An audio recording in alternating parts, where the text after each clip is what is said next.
How to tell if you had childhood trauma. Today I'm going to talk about the top 10 childhood traumatic events or issues that people often overlook, even though they're some of the most common. At the end of the video, I'll talk about 2 things that people can do to help them to understand how important it is for these things to be addressed in counseling.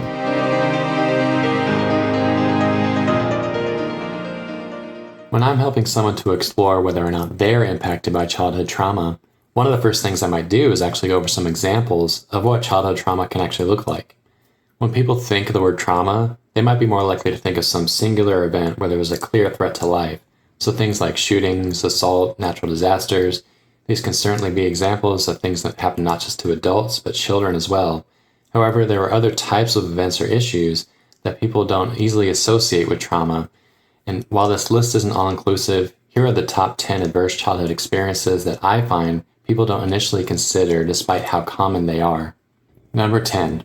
Death and loss. This can be overlooked because it may have been decades since the death of a loved one. Interestingly, I also find that people are more likely to remember to mention a family member's death to me, though they may be more likely to forget to mention a childhood friend who had died. Loss can also come in the form of someone moving out of the home, and then there are little to no interactions with that person anymore, and in some cases the relationship even abruptly ends. And this can be especially true for folks who believe they've been disowned by a caregiver. And sometimes it's not as simple as a parent moving out of the house, though it could be a parent actually going to prison. And some people also report that even just memories about friends or family moving out of town can be disturbing for them. Number 9. Accidents. When kids fall off of skateboards without wearing their helmets, or they get hit by a car while riding their bicycle, there's not only the physical trauma that can come with that, like with head injuries, but also psychological trauma. And of course, the impacts can certainly depend on the severity of the accident, where there may have been an injury that requires surgery or even months of recovery. Number 8. Caregivers problems.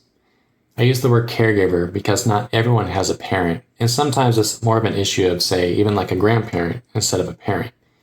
And when we're children, we may not fully understand everything that's going on around us, but we can still sense that something's wrong and we can be disturbed by it, even years later into adulthood looking back into the memory.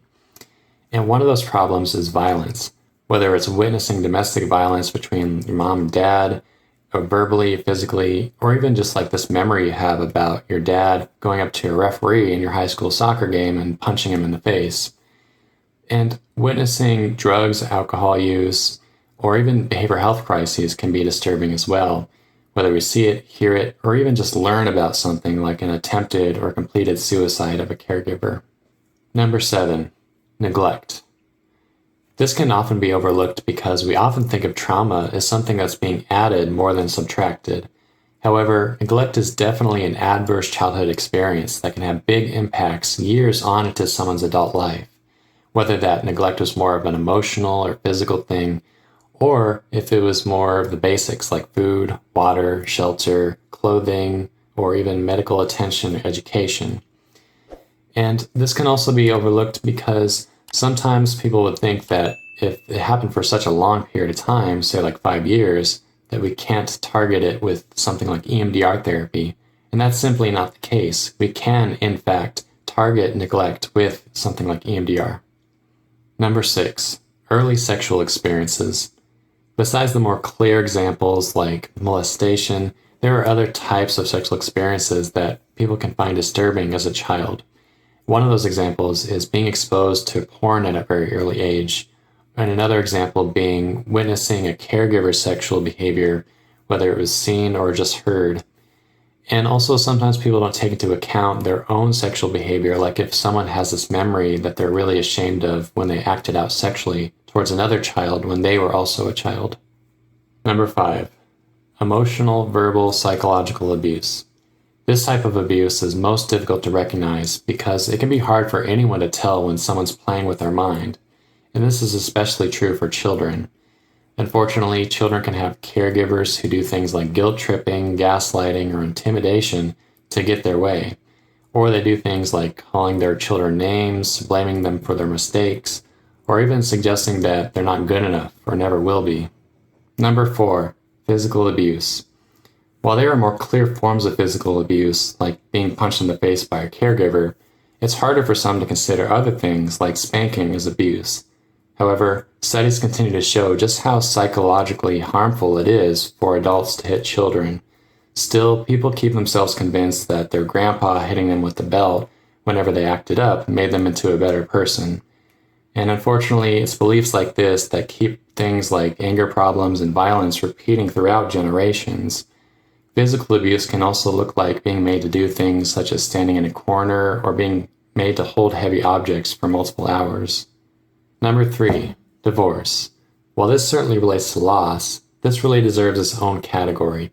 Just like with neglect, this is often happening over a period of time where there's not just one singular event, and so it can be harder for people to recognize divorce as trauma.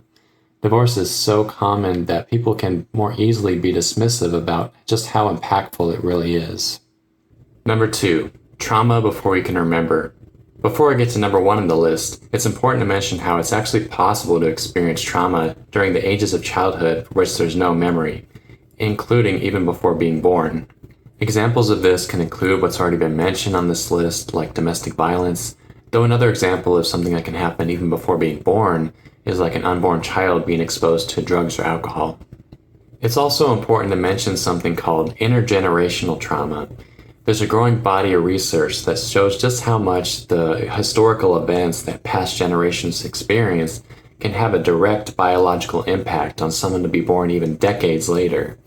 And when I say historical events, not only do I mean big things like the Holocaust, though even one of the examples we discussed today happening to, say, a parent, grandparent, or even further than that. Number 1, bullying. When I'm initially exploring any history of trauma with clients, this is the most common thing that people forget to mention. Whether it happened in person or more of a cyberbullying type of thing, it can have a tremendous impact on into adulthood. And even though they may have not mentioned it because it happened years ago, I find that when people bring the memories of bullying back up, they often are still disturbed by them. It's important to remember that when we're talking about trauma, we're not just talking about the things that happen to us, around us, or to our loved ones, though we're also talking about things we've done to other people too. So here, it's really worth mentioning how we're not just talking about being bullied, but being the bully. So it can be helpful to have an idea of just what childhood trauma looks like to see if it even applies before going to address it further. Though, if it does apply, what do we do with this information? One of the greatest indicators that can help us to understand if we might benefit from addressing childhood trauma in counseling is to look at if it feels disturbing in the moment to think back to one of those past events.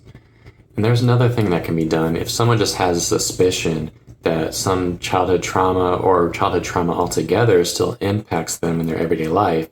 They can also write down the ways that they believe it does impact them. So the way it impacts their thoughts, their emotions, the sensations they feel in their body, their behavior, and also their beliefs too, the beliefs about themselves and other people in the world around them. So let's say I'm working with someone who's lived through bullying, and what they write down is that they generally notice they don't trust other people, and that they fear rejection. They avoid spending time with their friends. They often feel embarrassed and they feel tense in their body. And also they notice they just believe that they're not good enough. It can also be really helpful to have someone you trust to help kind of be more of an objective person to look at how this may continue to impact someone in their everyday life. And so with that, it can even be like a sibling, someone who you grew up with. I know that I didn't cover every type of trauma that can be experienced during childhood, so what's something that I missed? Just let me know in the comments below, and I hope you found this video helpful, and if so, I hope you'll like, comment, subscribe, and that'll help you know when I put out a new video about mental health or counseling in the future. And if you believe that you might benefit from addressing any of the issues we talked about today in counseling, then watch this video right up here where it talks about something called EMDR therapy, which is a therapy really popular for treating trauma and PTSD. I'll see you in the next video.